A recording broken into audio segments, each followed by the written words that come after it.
Good morning, everybody. My name is Anthony Karembu from the African Development Bank. So I'm here to present more about opportunities in Africa, but more importantly, how can Italian companies participate in our tenders, but also provide you with a pipeline of the projects that we see. More importantly, how is the bank structured? And how is it structured, meaning how close is it to the respective governments? Because as you know, AfDB is your trusted partner and very honest partner with the African governments.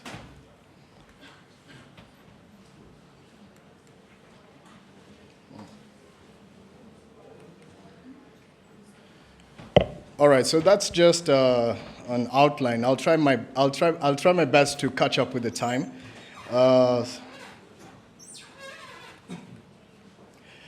All right, I think before we go into anything, it's very important that we understand that the SDGs, AfDB is really at the center of the Africa's transformation.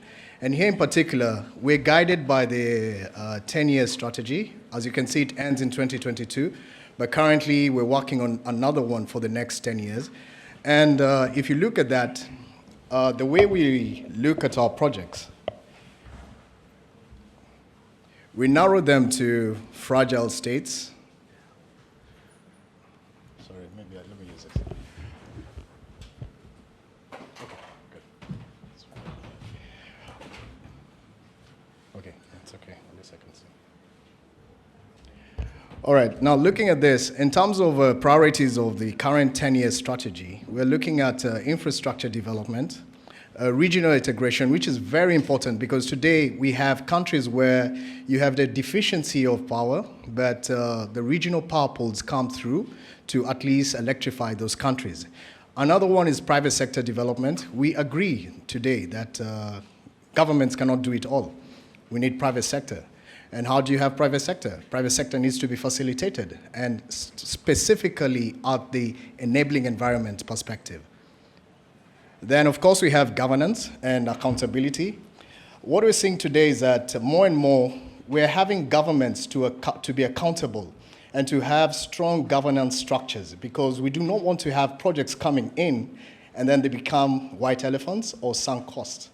Then lastly, skills development. This is very important, because to have sustainable projects, you need localization. All right, you need transfer of skills. You need, when the Italian companies come and do projects in Africa, they're able to transfer those skills, and by transferring those skills, at least you have local partners on the ground for potential projects that will come in after that. Looking at that, again, areas of special emphasis, we have fragile states. These are transitional states, as my colleague has mentioned, maybe states where we have issues in terms of governance, coup d'etats, or low-income countries. Now, these are countries that already have special funds within the bank that assist them in terms of having skills, capacity, and technology transfer.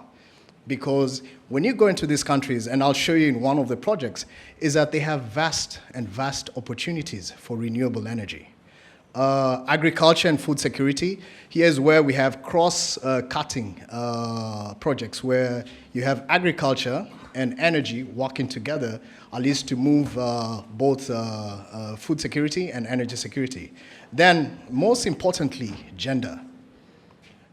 If you go to Africa today, you find that when you go to power plants, and I'll give a good example, you find that the engineers mostly is male-dominated. All right, but we have a specific, I'll say, policy that looks into making sure that we have gender-sensitive programs. And here, in terms of training, at least we have a third of the training should be women and youth. So that is being enforced today, and mostly on all our contracts. Then, of course, the bank has the high fives. This is the Light Up Africa, where I stand. Then, of course, the Feed Africa, industrialization of Africa, because at the end of the day, while we're bringing in solar and wind, it has to be dispatchable. And to be dispatchable, it has to be baseload. And this is where new technology comes in as part of battery energy storage. Then, of course, we have Integrate Africa. This is regional integrations. Each African country has to speak to each other. And if there's power trade, it's easier. If an Italian company comes and wants to provide power maybe to Burkina Faso, and the project maybe is in Cote d'Ivoire, now because of the power pool, or I would say government-to-government contracts, then you don't have to go and station your power plant in Burkina Faso. You can station it in Cote d'Ivoire.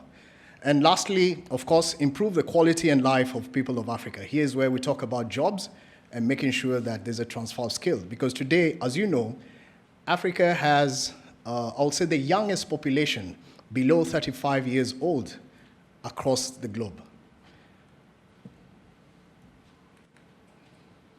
So, in a nutshell, the bank's energy credentials. So, since 2016 to 2021, we have approved over 8 billion committed energy projects. And out of this, we have provided access to 20 million people through grid and off-grid systems. 3 gigawatts additional installed energy. Of course, 2.3 of that has come from renewable energy.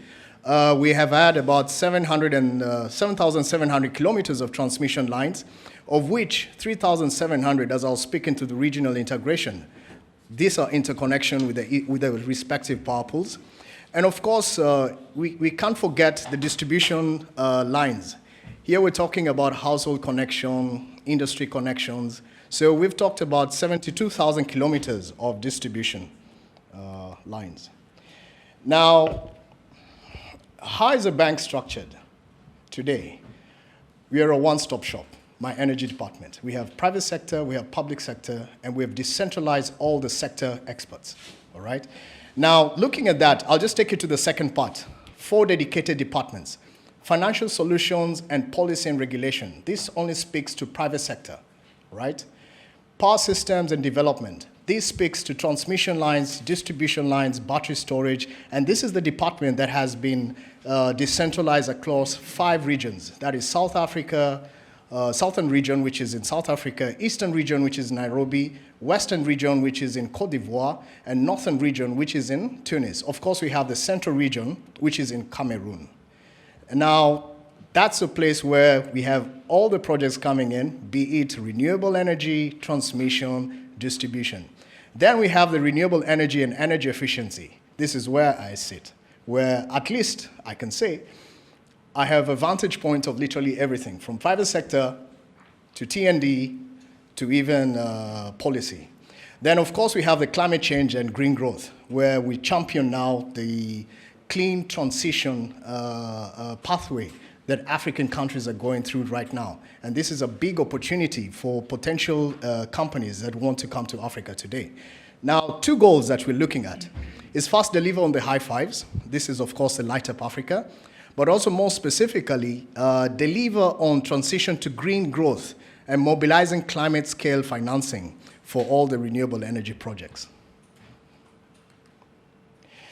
I just want to go to this one instrument at the bank because, as you know, we have sovereign lending, we have non-sovereign lending, but we also have internal, I'll say, concessional financing. And this is the Sustainable Energy Fund for Africa, which has a capitalization of about 500 million. So it has 3 thematic areas. One of them is green baseload, as we all agree.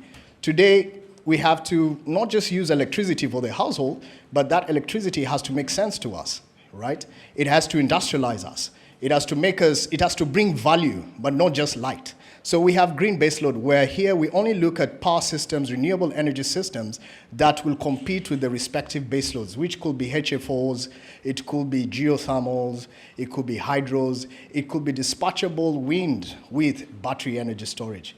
Then, of course, we have the green mini-grids, as my colleague from the World Bank mentioned, where we're looking at mini-grids. But the way the bank is looking at it, not just specifically on single mini-grids, but you're looking at economies of scale, where we speak to governments, we look at what is the target to universal access, and most of that target, you'll find that a substantial of it is in the off-grid sector. Now, within that off-grid sector, can we bunch up all these mini-grids where the bank comes and provides financing for their studies, and I see this is where the Italian companies come in to actually go for tendering of these studies. And then looking at those studies, Once we get financing for that, then is it a PPP, or is it led by private sector, or is it led by the public? By the public sector. Then, of course, we have energy efficiency. Here, I think it's still very new within the continent because at the end of the day, a lot of investment has to go into energy efficiency. But more importantly, today, at least at the bank, we have the super escrow, where you have the utility company and the private sector coming in together and seeing how they can actually ensure that they have some savings within energy efficiency.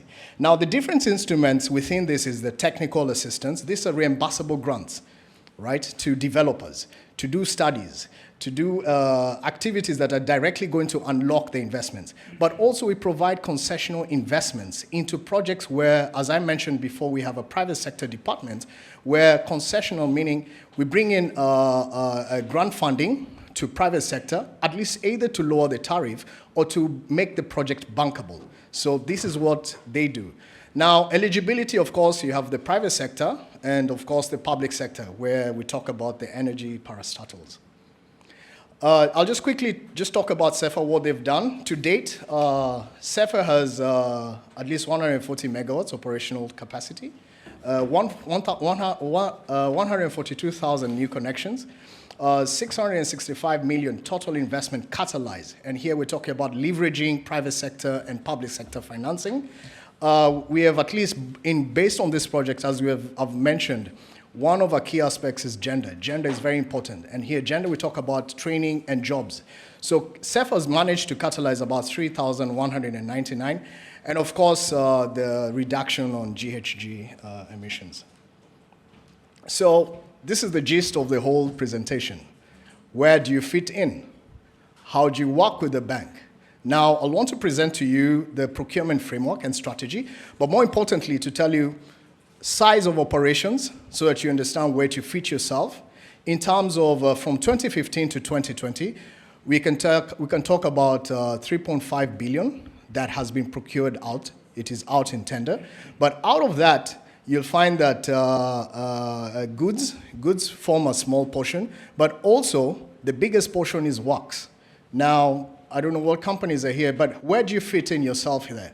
Do you fit in yourself on the services part? Do you fit in yourselves on the goods part? Do you fit in yourself on the works part? Because that's where the substantial amount is going. As I'd mentioned, there's a lot of opportunity, and we have to build grids, we have to build renewable energy projects, and all that is going on. So, in a nutshell, from a bank's perspective, what happens when a project is approved? We normally have a general procurement notice, and we have the website there, and I think the presentation will be shared. And then after that, because the general procurement notice, at least from a public sector perspective, is to notify the public that today the government has received this amount of money from AfDB, and this is how the project will be. Now, the specific procurement notice comes in on the specific components of those contracts. And this is where now the Italian companies should really be looking at this specific procurement notice. The general procurement notice is just general. Specific is specific to see where do you fit in. And then you have the UNDB journal. The UNDB journal is where ourselves, World Bank, I'll say even the New Development Bank, and other MDBs that will use that portal for any potential procurement of goods, services, or works that will be coming up for their projects. And of course, I've also put up there the AfDB standard bidding documents, because what we see today is that we have projects coming in and you're technically knocked out because you did not understand the standard bidding documents, or you did not have time to respond to the respective SPN. So it'll be good to go through this, have a look at it. How does it fit into your own business? And then at least it becomes easier when a job comes up or a procurement notice comes up, and then you have to put it up. Now, why participate? Billions of dollars of worth of business, equal opportunity, because we look across board. And what I'll also encourage the Italian companies is to see how they can partner with African countries in the respective countries that want to go and do business, because that presents a big percentage when we're looking at the tender evaluation. Then opportunities to enter developing markets. it's your foot in, and at least if you put your foot in, your best foot in is through the African Development Bank. There's high certainty of payment, variety of contracts from training, goods to works, and then of course opportunities for suitable SMEs and also large corporations. So I'll try and go fast just to show you the kind of projects that we have. Now, this is a new project that we just approved this year. So it is more to do with studies for the East Africa Sahel. This is the Desert to Power initiative that looks at 11 countries across the Sahel. But more importantly, for this one is to ensure that we reduce the desertification of the Sahara Desert. So you'll find all those countries are across that. Now, this targets its technical assistance, where we're going to harmonize the regulatory framework. We're going to use technical studies, about 3 technical studies for regional solar parks that will be situated in Ethiopia, Djibouti, and Sudan. And of course, importantly, capacity building. We have our first project, and I have to say I'm very proud about this project. It's a first project in Eritrea that we're going to do 30 megawatts of solar and 15 megawatts of battery storage. And it will bring in about 120 green jobs and 35 people provided with capacity building. Of course, I mentioned about economies of scale on mini-grids. This is a Ghana mini-grids program that is out in the market, so you should be looking out for the SPNs, the special procurement notices for this project. Interesting project in South Africa. We're going into a second phase of the Eskom Battery Energy Storage Project, which is a phase 2. We're hoping to go to board in June 2023, and this cuts across any specific Italian companies that look at battery energy storage. Here we talk about 145 megawatt of battery storage, which translates to an equivalent of 582 megawatt hours. So the indicative pipeline, as I've mentioned, Desert to Power initiative, which is very green. These are the projects. So these are the projects within the solar IPP investment opportunities. And of course, on the mini-grid side, where we have quite a big chunk of operations in Burkina Faso, Mali, Mauritius, and of course, on a regional perspective. And I thank you for your attention.